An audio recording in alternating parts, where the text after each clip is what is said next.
Vamos para a palavra de Deus? 1 Reis, capítulo 18. Nós vamos do versículo 1 até o versículo 3. E depois eu vou do 30 ao 33. Tá bom? A palavra do Senhor diz assim: muito tempo depois, veio a palavra do Senhor a Elias, no terceiro ano, dizendo: vai, apresenta-te a Acabe, porque darei chuva sobre a terra. Partiu, pois, Elias a apresentar-se a Acabe, e a fome era extrema em Samaria. Acabe chamou a Obadias, o mordomo, porque quando Jezabel exterminava os profetas do Senhor, Obadias tomou 100 profetas e de 50 em 50 os escondeu numa cova e os sustentou com pão e água. Agora no versículo 30 do mesmo capítulo 18, também vamos fazer a leitura, tá? Versículo 30.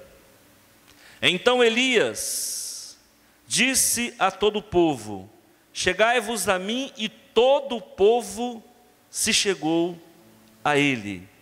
Elias restaurou o altar que estava em ruínas.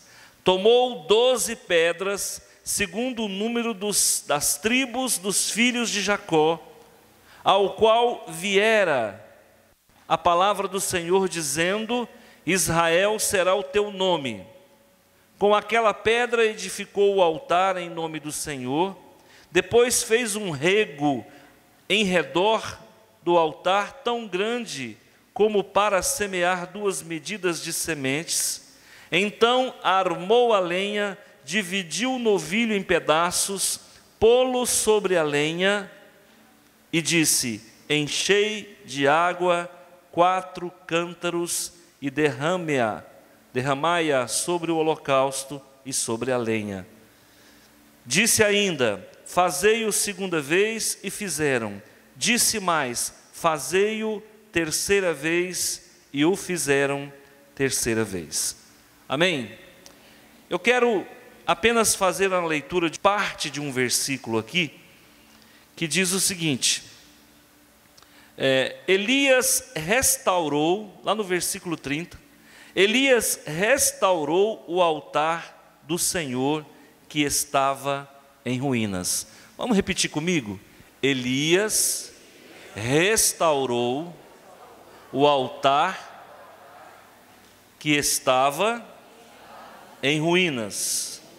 Ok? Elias restaurou o altar do Senhor que estava em ruínas. Muito bem, deixa a sua Bíblia aberta, nós vamos nesse momento orar ao Senhor. Meu Pai, em nome de Jesus, de todo o coração, muito obrigado. Obrigado pela misericórdia do Senhor, porque elas se renovam todos os dias.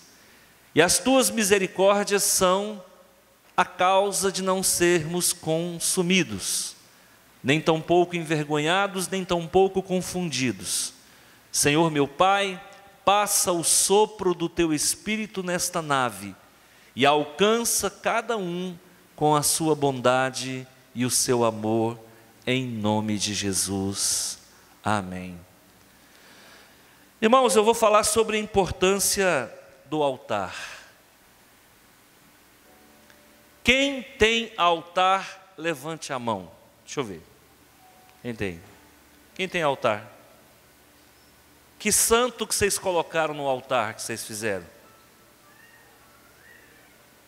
Colocou um santo aí? Quem é o santo que está sobre o altar da sua vida? Jesus. É o único santo que merece toda a honra e toda a glória. Tem gente que constrói altar e coloca alguém que já morreu. Nós colocamos no nosso altar alguém que morreu e ressuscitou. Qual que é a diferença do católico e do protestante? Essa é a diferença. Os nossos irmãos católicos, com todo respeito, mas a verdade precisa ser dita, eles constroem altar também. Mas sobre o altar deles, eles colocam alguém que nós não vamos dizer que é ruim, é bom. Você quer dizer para mim que a história de Rita de Cássia não é muito interessante? Você quer dizer para mim que a história de Francisco de Assis não é muito interessante? Tem vários homens e mulheres que foram verdadeiros exemplos para nós, de fé, de dedicação, de amor, mas isso não nos dá o direito de colocarmos a imagem dessas pessoas em altar nenhum. Agora, o mais interessante, o que nos diferencia também dos nossos irmãos católicos, é que eles fazem altar para fora, nós fazemos altar para dentro. Onde fica o meu altar? Dentro de mim. Eu não preciso mais pegar pedra e erigir um altar, não precisa agora. Agora o altar está dentro de mim, é íntimo. Porque agora eu posso adorar em espírito e em verdade. A adoração agora não é direcionada a um objeto, a um altar. A adoração agora é direcionada de espírito para espírito. Então é uma outra diferença. Agora, irmãos, algo que nossas igrejas têm errado. As nossas igrejas não têm ensinado os fiéis a construir altar dentro de si mesmo. Lamentavelmente. Sabe por quê? A igreja foi feita para assessorar o fiel. Por que vocês vêm aqui toda quinta-feira me ouvir? Porque eu preciso te ajudar a construir um altar de intimidade com Deus dentro de você. Agora, como é que eu vou dar aquilo que eu não tenho? Como é que eu vou falar para você orar se eu mesmo não? Como é que eu vou falar para você ser santo se eu mesmo não sou? Como é que eu falo para você não adulterar se eu mesmo sou adúltero? Como é que eu falo para você não mentir se o Pinóquio aqui sou eu? Então a igreja foi feita para ajudar o fiel e não para atrapalhar, mas lamentavelmente eu tenho visto as igrejas piorando a vida dos seus fiéis. Muitas vezes a gente deposita toda a nossa fé num homem. E a Bíblia diz que infeliz aquele que confia no homem. Se você está vindo aqui na igreja por minha causa, eu vou te decepcionar. Se é que já não decepcionei. Eu posso ser uma referência para você, mas a referência maior é Cristo Jesus. As igrejas estão doentes. Eu estava cortando o cabelo, deu para ver que eu cortei o cabelo, né, irmãos? Não queria falar não, mas deu para ver. E eu estava cortando o cabelo ontem, e no salão a gente escuta muita conversa, né? Eu não sei se é só salão de homem, se de mulher também tem, mas de homem tem conversa demais. E rolou uns papos muito doidos lá. E eu aguardando, e o papo rolando. Pecado de pastor. Ah, você não sabe do babado. Eu dei fofoca, eu falei, vai, eu não gosto não, mas já que nós estamos no assunto, fala. Conta o que foi aí. E aí, irmãos, é as conversas que rolam, lamentavelmente, dentro de um salão de cortar cabelo. Só que ali tinha um espírita. Tinha eu, sendo chamado de pastor o tempo todo. Na outra cadeira tinha um espírita. E na outra cadeira tinha outro que eu não sei o que ele é. Não deu para decifrar. E aí, meu irmão, o negócio foi vomitado assim, jogado. E aí, pastor, o que você fala? Eu tive que emitir juízo de valor. Eu falei, irmãos, as igrejas evangélicas estão doentes. E sabe por que as igrejas evangélicas estão doentes? Porque os seus líderes estão doentes. Lamentavelmente, pecados de igreja depõem contra a própria igreja. Por que muita gente não quer saber de igreja? Porque tem 2000 anos que o povo está pisando na bola. Tem 2000 anos que a igreja católica pisa na bola. E tem 500 anos que a igreja evangélica pisa na bola. E aí é onde a pessoa vira espírita, vira testemunha de Jeová. Quando não vira ateu. Por quê? Porque nós que fomos feitos para ajudar as pessoas, nós estamos atrapalhando as pessoas. Com o meu exemplo, com o meu testemunho de vida, eu posso matar a fé de uma pessoa. E eu vou responder por isso. Se eu der um mau exemplo, se eu der um mau testemunho, eu vou prestar contas do meu erro, nessa vida e no pós-vida. Eu tenho que te ajudar a construir o seu altar de intimidade com Deus. Eu tenho que ser padrão de referência. Eu tenho que ser padrão de conduta entre os fiéis. Então nós devemos zelar pela nossa santidade, porque está todo mundo de olho em você e em mim também. Quem já furou sinal vermelho aqui? Não levanta a mão não, vai ter alguém do SMT ainda, vai te multar. Eu já furei sinal vermelho. Posso abrir o confessionário aqui? Abrindo o confessionário. Das poucas vezes que eu furei o sinal vermelho, eu olhei para ver se não tinha nenhum crente olhando. Porque o medo o povo tem medo do pastor ficar sabendo, e o pastor tem medo das ovelhas ficar sabendo também. É tudo assim, entendeu? É um com medo do outro. Ai, mas se uma ovelha minha vê eu furando o sinal, como é que vai ser domingo? Não é? Quando a gente faz alguma coisa errada, irmão, acende uma luz vermelha na hora. Até furar um sinal.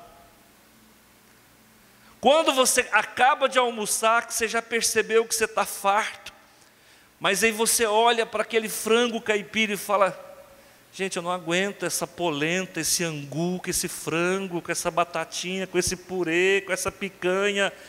Aproveita que todo mundo dá uma saidinha e dá mais umas 2 ou 3 caprichadas. Depois você fica mal. Você fala, para que eu fiz isso? E quando você acorda de madrugada para assaltar a geladeira, irmão? Tem irmão que é assaltante de geladeira.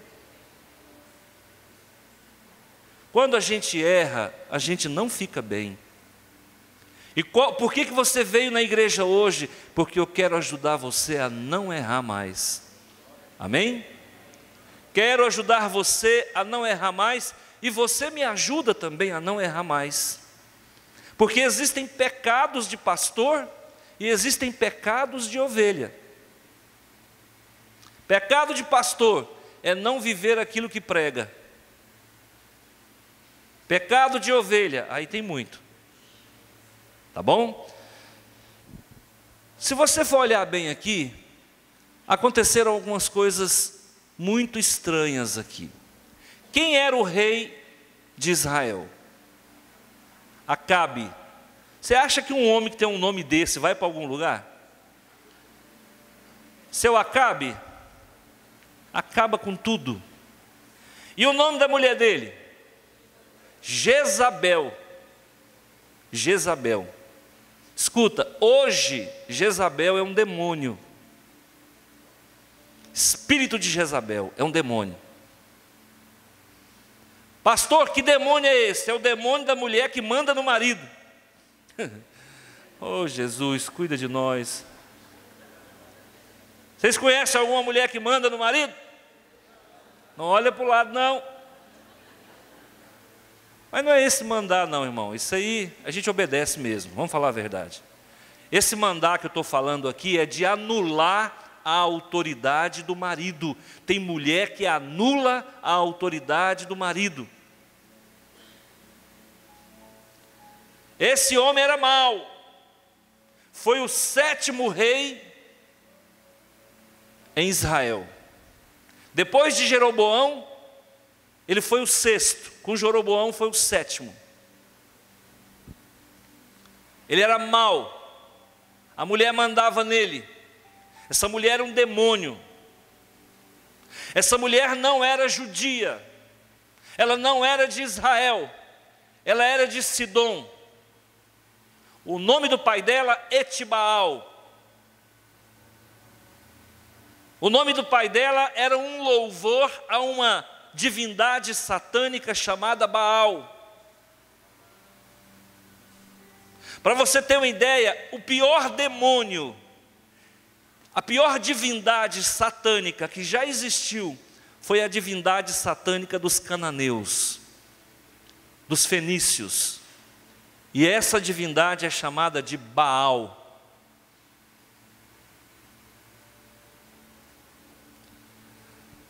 Esse Baal era o deus da chuva, era o deus da fertilidade. E sabe como é que era feito o culto a essa divindade satânica? Era feito regado com bebida, sexo e mutilação. Então fazia que um culto a Baal. As pessoas bebiam, praticavam sexo e se cortavam. E para que eles faziam isso? Faziam isso para Baal mandar chuva. Estava ruim de chuva, bebida, sexo e mutilação, em homenagem a Baal. Em alguns lugares, Baal recebia o nome de Moloque, que nasce a expressão moleque. Toda vez que você chama uma criança de moleque, você está chamando a criança de dedicada a Moloque. Moloque e moleque tem tudo a ver. Em alguns lugares, Baal era chamado de Moloque. E Moloque exigia sacrifício de criança. Então vamos lá. Como é que se adorava Baal? Sacrifício de criança, bebida, sexo e mutilação no corpo. Deixa eu fazer uma pergunta para você. Você vai assustar com o que eu vou te falar. Qual é o demônio que está atuando nos dias de hoje no nosso mundo? Dá para descobrir? Os jovens estão se mutilando. Os jovens estão praticando sexo. E os pais estão matando os filhos. Qual é o Deus que está mandando? Qual é a divindade satânica que está mandando? Baal nunca deixou de existir. Toda vez que alguém bebe, está adorando a quem? Baal. Toda vez que alguém se droga, está adorando a? Toda vez que alguém pratica sexo ilícito, está adorando a? Baal.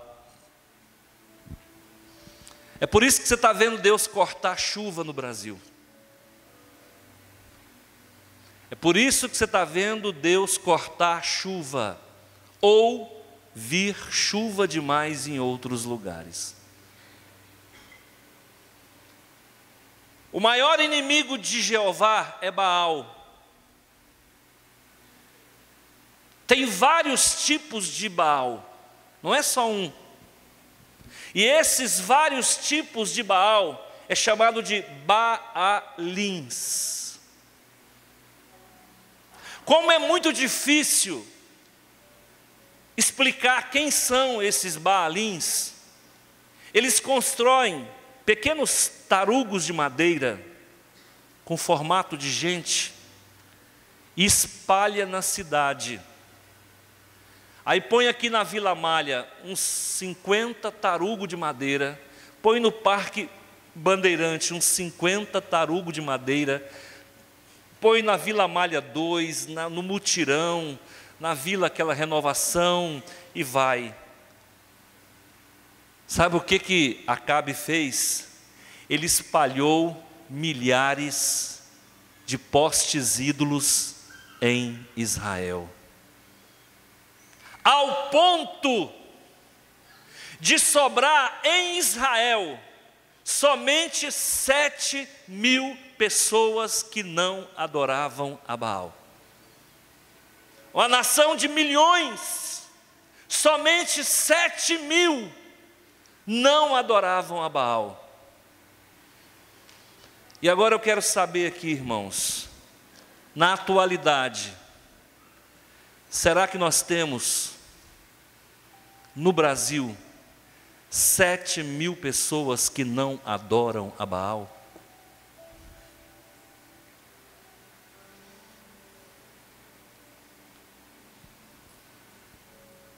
Qual a indústria que mais cresce no Brasil? Cerveja. Cerveja.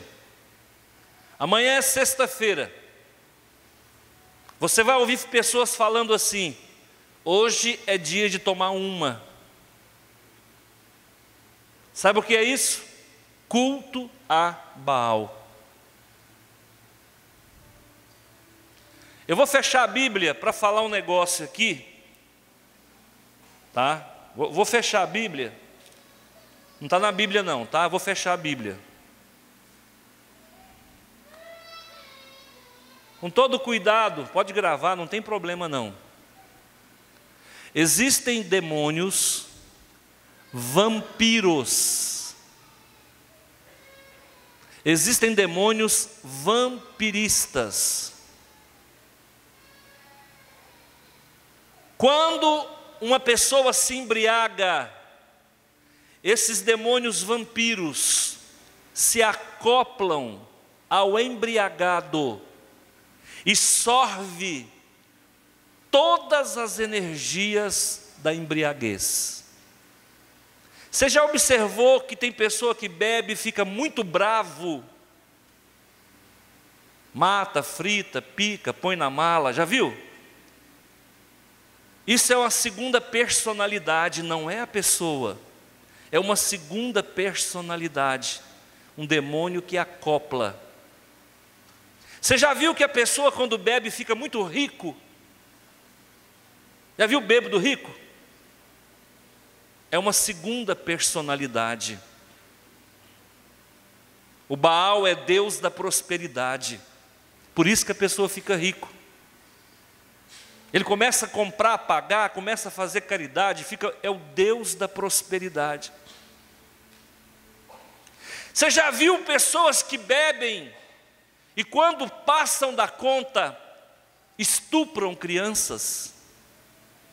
É porque o Deus Baal é o Deus da pedofilia, é o Deus do estupro. Por que uma pessoa bebe e não respeita a vizinha, a filha? Porque é o Deus da sexualidade. Por que uma pessoa bebe e fica violenta, bate, xinga? Porque Baal é o Deus da blasfêmia e da violência. Quem está entendendo, levanta a mão. Toda vez que alguém bebe, está compartilhando o teor alcoólico com uma entidade. Pastor, isso não está na Bíblia. Pois é, irmão. Você pode acreditar se você quiser. Eu estou falando de experiência que eu já vi, que eu já vivenciei. Eu tive muitos parentes que bebiam, é por isso que eu odeio bebida.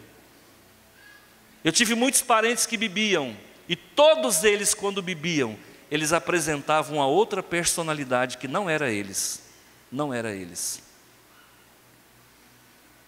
Começa a acontecer uma simbiose entre o demônio da bebida e a pessoa. Eu tive um tio que matou 3 pessoas. 3 pessoas, somente quando estava alcoolizado. O primeiro crime ele cometeu em Acreúna, ele tinha 17 anos de idade. Ele bebeu, estava jogando sinuca, desentendeu com o cara que estava jogando com ele, matou o cara no bar. Depois ele matou outro, matou outro, matou outro. Como é que ele morreu? Matado. Não tinha pessoa melhor do que ele. Pensa num cara bom, não é porque é meu tio não. Mas pensa num cara bom, mas só que quando ele bebia, ele virava outra pessoa. Amém? Está entendendo, irmãos? Você está entendendo que os demônios estão muito mais envolvidos na sociedade do que as pessoas possam imaginar? Tem gente que vem aqui na igreja, escuta uma palavra dessa, não volta nunca mais. Por quê? Porque convém não voltar.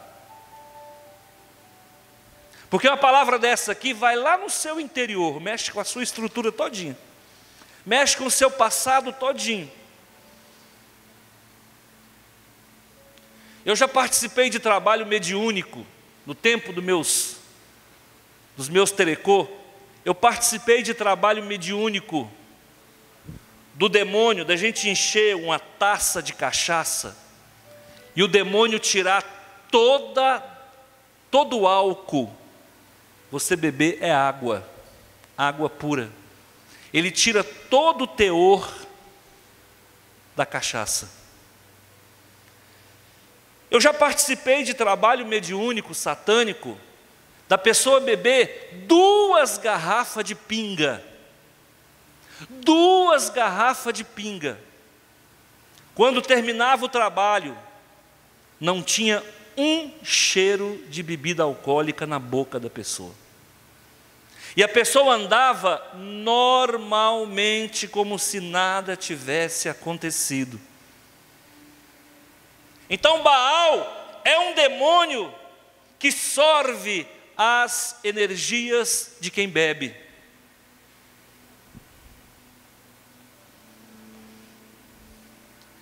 Deixa eu fazer uma pergunta para você.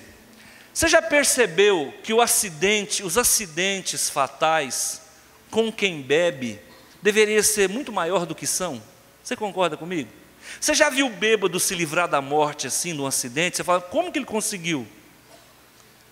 O mesmo demônio que o faz beber, muitas vezes o protege da morte. Porque se ele morrer para o demônio é ruim. Já criou uma relação simbiótica, de cumplicidade. Então muitas vezes o próprio demônio vai proteger a pessoa, para ela não morrer. Pastor, isso não está na Bíblia. Acredita se quiser. Estou contando experiências extra-bíblicas. Como é que estava a situação espiritual de Israel? Boa ou ruim? Ruim. Idólatra, sim ou não? Ao ponto de 95%, 98% da população está na idolatria. E somente 7.000 homens ficaram em santidade. Eu me preocupo com a igreja evangélica hoje. O dia que você descobrir de uma igreja que o paralítico está andando, você me fala que eu quero ir lá. Não anda mais. O dia que você descobrir de uma igreja que está acontecendo sinais, prodígios e maravilhas, me fala que eu quero ir lá. Sabe por quê? O Espírito Santo está triste com a igreja. O altar está rachado. O nosso altar de igreja coletiva está rachado. Sabe por quê? Muita coisa está entrando na nossa vida. E nós estamos aceitando. Nós estamos aceitando tudo. Nós estamos aceitando os nossos filhos ter relação sexual. A gente até arruma a cama para eles deitarem antes do casamento. A gente está aceitando o nosso filho aparecer em casa com coisas que a gente sabe que ele não trabalhou para ganhar. A gente está aceitando programas de televisão que não poderia entrar na nossa casa, nós estamos deixando entrar. Tem casa de crente aqui que tem mais bebida do que qualquer outra coisa. Tem casa de crente aqui que a pornografia come solta. Tem casa de crente que o filho não respeita mais o pai, que o pai não tem mais autoridade sobre o filho nem sobre a mulher. O nosso altar está rachado. Então aqui no versículo 30, você vai começar a entender a história. Olha o que diz aqui no 30. Então Elias disse a todo o povo: a toda igreja: chegai-vos a mim. E todo o povo se chegou a ele. Elias restaurou o altar O altar não é seu, o altar é ele está dentro de você, mas ele não é seu, o altar é do Senhor. Quando você bebe bebida alcoólica, você está sujando o seu altar, o altar que está dentro de você, que é do Senhor. De todos os erros que eu cometi na minha vida, um dos que mais me faz sofrer foram 25 anos fumando. Não é maconha não, viu, irmão? Cigarro da Souza Cruz. Eu fui um dos que ajudei a Souza Cruz ficar rica. Esse pecado me dói, porque hoje eu pago caro pelos 25 anos de tabagismo. Pago caro. Chegai-vos a mim. E todo o povo se achegou a ele. Elias restaurou o altar do Senhor que estava em... Qual é o verbo? Qual é a palavra? Ruínas. Estava rachado não, irmão. Eu fui muito bonzinho. O altar do Senhor estava em ruínas. Sem querer te julgar, como é que está o seu altar? O altar do Senhor na sua vida. O que você está deixando entrar na sua vida?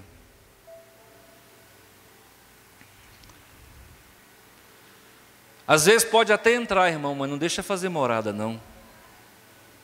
Porque o diabo é assim, irmão, ele vem e põe o rabo. Se você deixar, ele põe o pé. Se você deixar, ele põe outro pé. Ele é dono da sua vida agora.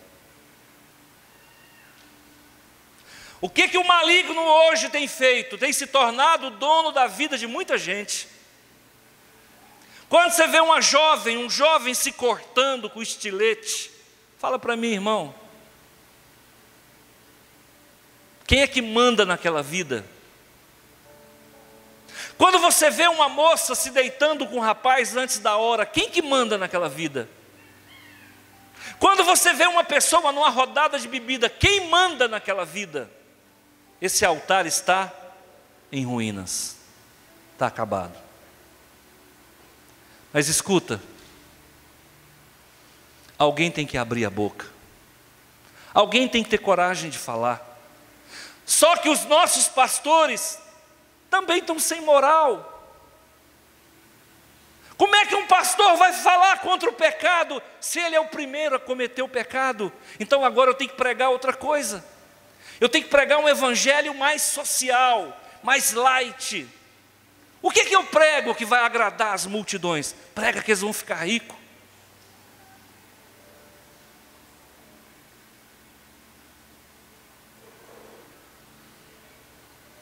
Minha filha, eis que te digo, você vai trocar do seu carro zero, você vai comprar outro. Isso não é revelação, irmão. Isso não edifica ninguém. Se eu disser que você vai trocar de carro, muda o que na sua vida?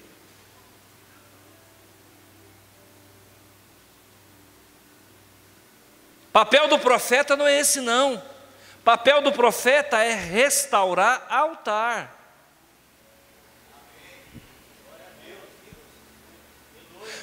Você sabia que o Elias ficou 3 anos fugindo para não morrer? O rei queria matar ele a todo custo. Ele teve que comer comida de urubu. Urubu é muito, corvo. O corvo é um urubu da cidade.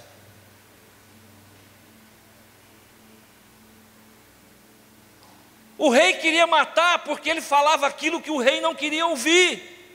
E qual que é o papel do profeta? Minha filha, você vai comprar um carro zero. Não! Minha filha, paga o carro que você comprou, tem 2 ou 3 prestações atrasadas. Vai pagar a parcela do seu carro. Essa é a verdadeira profecia. Mas essa profecia não dá aplauso. Dá mesmo não, irmão. Quando o povo para de ouvir a profecia, o povo se corrompe.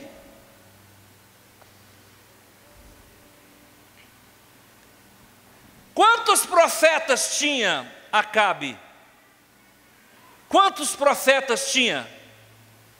400.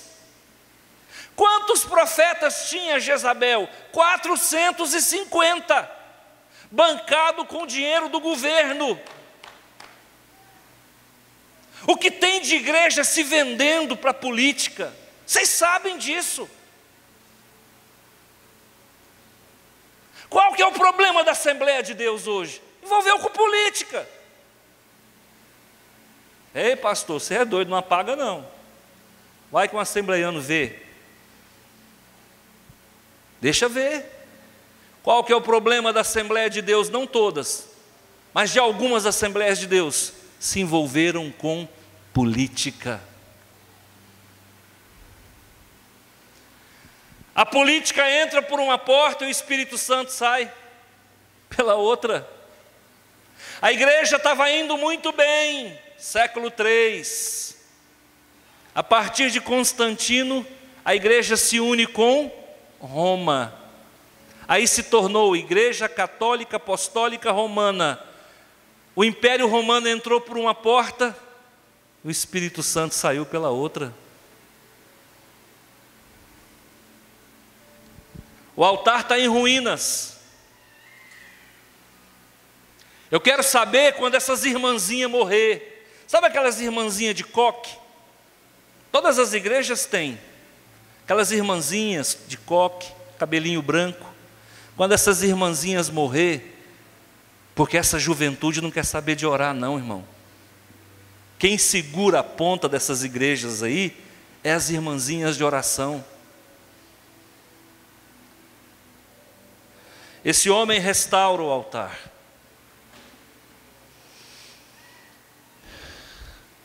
Esse altar aqui, irmão, eu tenho que restaurar ele todo dia. Viu? Você não se engana não. Todo dia tem rachadura. Todo dia tem trincado. Porque se ficar aí 24 horas no ar, no terremoto da vida, e não sair nada do lugar, tem alguma coisa errada com você. É natural. A gente é tentado 24 horas a falar o que não deve, a pensar o que não deve, a olhar o que não deve, a ouvir o que não pode. Aqui e ali, irmão, dá uma balançada, você estrutura o altar. Amanhã é um novo dia. É por isso que o crente não pode parar de orar. Toda vez que ele ora, ele conserta o altar. Toda vez que ele lê a Bíblia, ele conserta o altar. Toda vez que ele vem para a igreja, ele conserta o altar. Eu tive um professor de homilética, pensa num cara cabeça. Fez doutorado na Inglaterra. Era uma sumidade.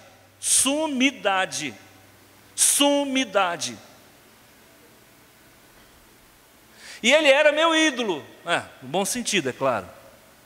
Mas eu espelhava nele. Só que esse professor tinha um detalhe, ele usava umas calças muito apertadinhas. Ele sentava e cruzava a perna, aquela calça apertadinha.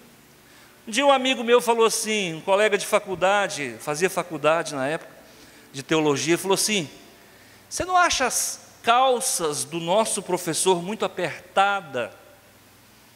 Eu falei, um pouco. Fomos na igreja dele. E ele tinha aberto uma igreja muito legal. O púlpito era uma mesa de boteco. Ele pegou uma mesa de boteco, colocou no púlpito, e ele colocou uma cadeira de boteco, e ele pregava sentado na cadeira de boteco, só não tinha cerveja em cima do púlpito. Mas ele pregava ali com aquela cadeira, e eu achava aquilo interessante.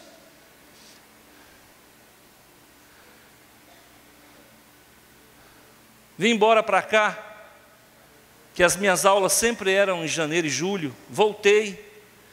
Quando eu voltei, conversando com o pastor auxiliar dele, como é que está o fulano? Mas você não está sabendo não? Eu falei, não, sabendo o quê? O pastor caiu. Mas como caiu? Ele falou, foi aconselhar uma menina lá e o negócio desandou. Começou a mandar flores para a menina no dia do aniversário dela. Falou, opa, pastor não pode fazer isso não, irmão. Perdeu o foco. E caiu. Mas uma coisa me chamou a atenção quando eu fui na igreja, visitar a igreja dele. Essa que tinha um púlpito de mesa de boteco. Quando terminava o culto, as irmãs iam embora, ficava beijando na face dele. Ele beijando as irmãzinhas, ósculo santo, né, irmão? Beijando as irmãzinhas beijando ele. E eu olhei aquilo, falei, não dá liga não. Esse negócio aí não vira não, para pastor não vira não. Aí um coleguinha que estava comigo falou, mas você é muito radical. Eu falei, vai filho, vai que você vai ver o que é o escopeta do Satanás. Aí deu no que deu. Sabe o que significa isso, irmãos? Todo líder tem pé de barro, tem que vigiar, tem que cuidar. Tem ninguém melhor do que ninguém não. Se você não cuidar, o altar racha. E o altar rachou, Deus não desce fogo mais.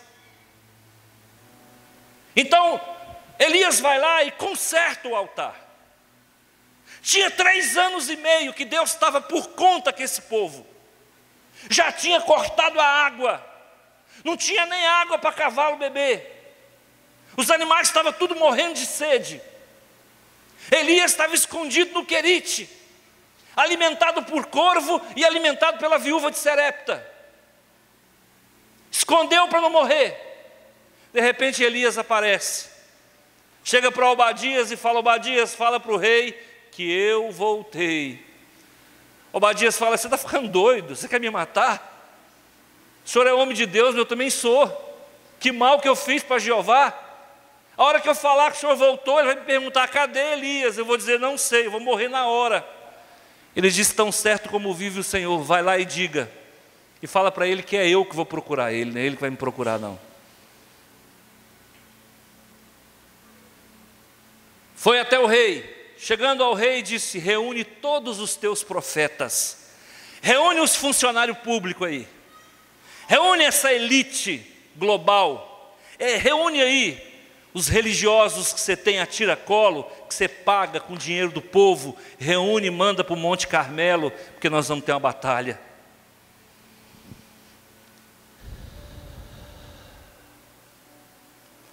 E aí foram para o Carmelo. Mandou separar 2 novilhos, fez um altar para Jeová e fez um altar para Baal. Mandou colocar lenha no altar e eles colocaram lenha no altar deles. 850 homens chorando, se cortando, adorando Satanás e clamando para Deus derramar fogo sobre o altar. Meio-dia era a hora do sacrifício e eles ficaram a manhã inteira e praticamente a tarde inteira se cortando e clamando para Baal mandar fogo. Nada aconteceu. Mas Elias disse para o povo, se Baal é Deus, serve a Deus. Se Jeová é Deus, serve a Jeová. Aquele que mandar fogo do céu é o verdadeiro Deus. E o povo ficou tudo lá, todo mundo assistindo. E agora? Alguém vai morrer. É mais fácil morrer um do que morrer 850. E eles ficaram ali horas e horas e horas. Aí Elias falava assim, fala mais alto, pode ser que Baal esteja dormindo. Fala mais alto, pode ser que Baal tenha viajado. Clama a esse Baal. Quando eles viram que não dava conta de fazer o fogo descer, Elias falou, joga água. joga 4 cântaros de água sobre a lenha e sobre o novilho. Ele restaurou o altar, ele fez uma valeta ao redor do altar, mandou jogar 4 cântaros de água, colocou lenha, colocou o novilho picado, a ponto de quando jogar água sobre a lenha, a água escorria e ia para a valeta. Quando estava tudo muito encharcado, quando estava tudo muito molhado, no devido tempo, para se apresentar a oferta de manjares, aproximou-se o profeta Elias e disse: Ó Senhor, Deus de Abraão, de Isaque e de Israel, fique hoje sabido que tu és Deus em Israel e que eu sou teu servo e que, segundo a tua palavra, fiz todas estas coisas. Responde-me, Senhor, responde-me para que este povo saiba que tu és Senhor, és Deus, e que te fizeste retroceder o coração deles. Então caiu fogo do Senhor e consumiu o holocausto, e a lenha, e as pedras, e a terra, e ainda lambeu a água que estava no rego. Irmão, desceu fogo, não consumiu só a carne não, consumiu a pedra. O fogo é tão poderoso que ele derrete a pedra. Esse é o valor de quem tem o seu altar restaurado. Eu não sei como é que está a sua vida. Se você veio congregar aqui nessa igreja, e se eu sou o seu pastor, aprenda uma coisa: enquanto houver altar restaurado, vai descer fogo do céu. Doa quem doer, fale o que quiserem falar, mas enquanto nós tivermos o nosso altar restaurado, vai descer fogo, vai consumir o holocausto, vai consumir o sacrifício, vai consumir a madeira, vai consumir a pedra, porque Deus é Deus de milagres.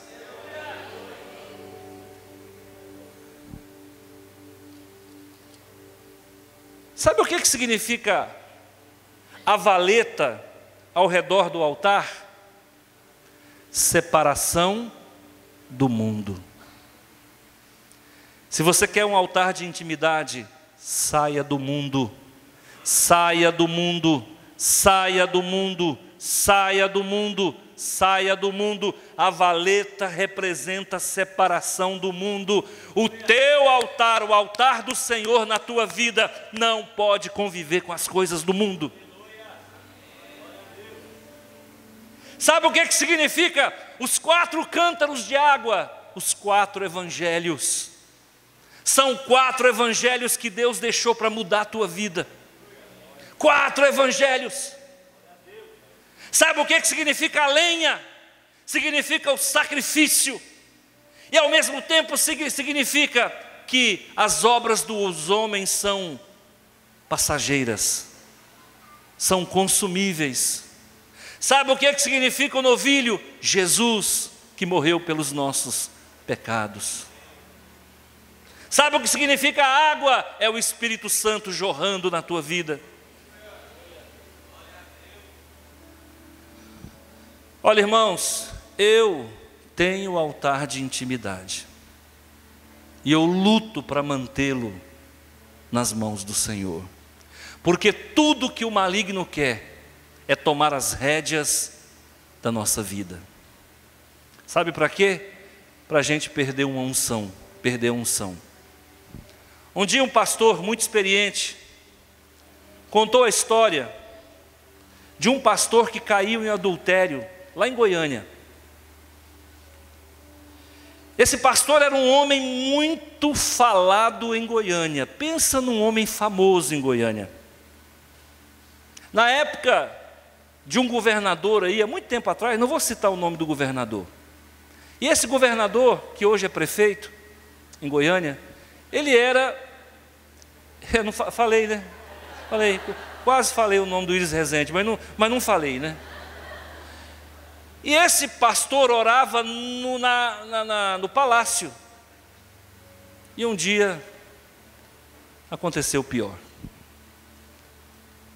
E eu estava na Avenida Anhanguera, esse pastor passou, o outro falou: está vendo esse aí?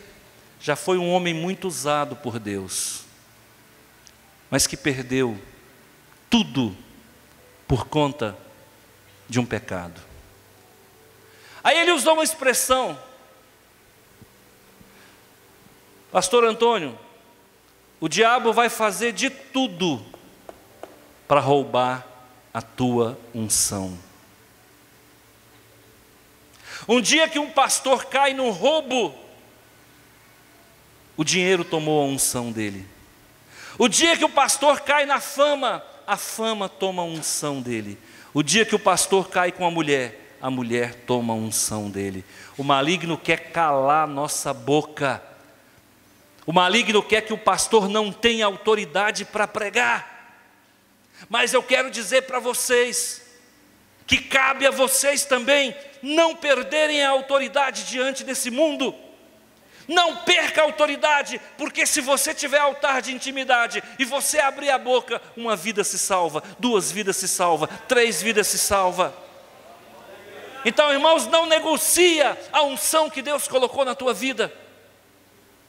Não joga, não troca a tua herança por um prato de lentilha. Eu vejo homens de Deus trocando a sua herança por um prazer momentâneo, trocando a sua herança por um dinheirinho qualquer. Não tem dinheiro que paga a unção de Deus. Não tem poder que paga a unção de Deus. E sabe como é que a gente vai construindo essa unção? É todo dia, é todo dia, é todo dia, é todo dia. A oração que você fizer hoje vai se unir à oração que você fizer amanhã, que se uniu à oração que você fez ontem, que se uniu à oração que você fez há 10 anos atrás, e assim você vai crescendo na presença do Senhor. Não troque o que Deus te deu por nada nessa vida. Não troque o que Deus te deu por nada nessa vida, porque aquilo que Ele te deu é seu. Amém?